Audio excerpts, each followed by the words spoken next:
জীৱনৰ বৃদ্ধা অৱস্থা যেতিয়া এজন লোক জীৱনৰ বিয়লি বেলাত ভৰি দিয়ে, তেখেত বৃদ্ধ হয়, তেতিয়া তেখেত জীৱনৰ সকলো অভিজ্ঞতাৰে পুষ্ট হৈ পৰে। তেখেতৰ পাবলগীয়া দিবলগীয়া একো নাথাকে।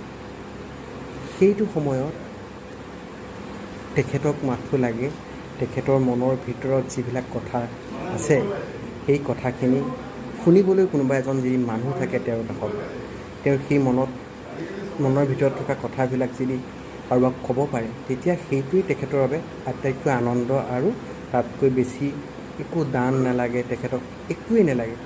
কিন্তু সেই বয়োজ্যেষ্ঠ বা বয়সীয়া মানুহজনৰ কথা শুনিবলৈ আপোনালোকৰ সময়ৰ অভাৱ।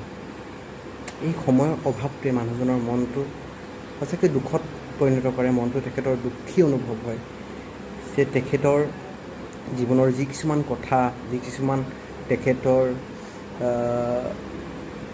তেখেতৰ যিমান এক্সপিৰিয়েঞ্চ, সেইখিনিৰ ওপৰত তেখেতে সদায় সময় নিবিচাৰে। কেতিয়াবা কাৰোবাক দুআষাৰ ক'ব পাৰিলে অকলশৰীয়া অনুভৱ কৰে। বৃদ্ধাৱস্থাত যেতিয়া অকলশৰীয়া ভাৰাক্ৰান্ত অনুভৱ কৰে, তেতিয়া তেওঁলোকে একো নিবিচাৰে, খালী এষাৰ মৰমৰ মাত বা তেওঁ ক'ব বিচৰা কথাষাৰ কোনোবাই শুনিবলৈ এগৰাকী মানুহ লাগে।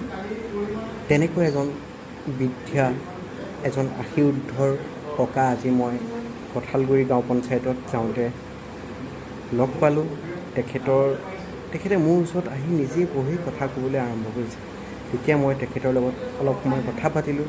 মোৰ নিজৰো ভাল লাগিল। ভাৰত স্বাধীন হোৱাৰ পূৰ্বৰ তেখেতৰ যিবিলাক অভিজ্ঞতা, সেইবিলাকৰ কথা ক'লে। তেখেতৰ অকণমান ভিডিঅ' কৰি ৰাখিলোঁ, সেইখন মই এই ভিডিঅ'টোৰ লগতে লগাই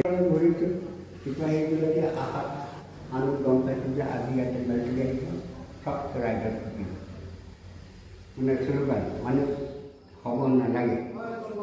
এই যেতিয়া আমি ৰাতি পুৱালেহে ঘৰটো আহোঁ, ৰাতি সিফালে থাকোঁ, কাৰণ দিনত আমাক নাপায়, ৰাতি বিচাৰি আহে। সেইকাৰণে ৰাতি এনেকুৱা কৰি মাতিছে। সেয়েহে মই কওঁ, যদি অকণমান সময় আপোনালোকৰ থাকে, তেতিয়াহ'লে কিছুমান বয়োজ্যেষ্ঠ মানুহ, কোনোবা বয়সস্থ মানুহে যদি কিবা ক'ব বিচাৰে, অকণমান সময় লৈ শুনি পেলাই তেখেতৰ লগতে আপুনি নিজেই আনন্দিত হওক, আৰু তেখেতক অকণমান এই জ্যেষ্ঠ সময়ত বিয়লি বেলাত অকণমান তেখেতৰ মুখতো হাঁহি বিৰিঙাব বুলি মই ভাবোঁ।